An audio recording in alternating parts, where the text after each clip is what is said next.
The slow pace of trade negotiations between the United States and China continued this week. While both sides have hinted an agreement is close, analysts are beginning to measure the damage the trade war has left in its path. A study by the Federal Reserve Bank of Atlanta found that tariffs had caused U.S. companies to cut their spending on large equipment by 1.2%, or $32 billion last year. Consumers are estimated to be paying $1.4 billion per month in tariffs on household purchases, and added duties are costing American businesses an additional $3 billion per month. Additionally, a stronger American dollar is making U.S. exports more expensive on foreign shores. The drop in Chinese purchases of American grain, high-tech gadgets, and other products has helped widen the trade deficit, which hit a record $419 billion in 2018, which is a 10-year high. On top of a record trade gap with China, the imbalance reached new peaks with Mexico at $81 billion and the European Union at $169 billion. The United States also ran a record surplus last year with South and Central America.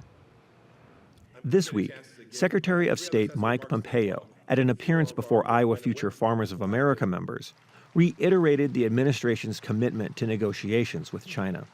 The president concluded, and I think rightly so, that it's time, that we need to be serious about that we ought to do this in a professional way and engage in deep communications and negotiations with the Chinese about this so that we can get to a place where Americans can sell their goods on a fair, simple, reciprocal ideal that says, if you have no tariffs, no barriers, we'll have none either. We'll all go compete. Across the Pacific, Chinese manufacturers are also feeling the effects of the trade skirmish. GDP growth has slowed to a 30-year low of 6.6%, as both internal consumption and international exports slowed. Sock manufacturer Chen Renyong has idled most of the knitting machines in his factory because of retaliatory U.S. tariffs. American clothing buyers have switched sources for footwear to other locations in Southeast Asia, avoiding both tariffs and China's relatively high labor costs. This has a big impact on us. The impact will get bigger if the trade war between China and the U.S. escalates, mainly, as in the number of orders, which will greatly affect us. The lever in the trade dispute may be American soybeans.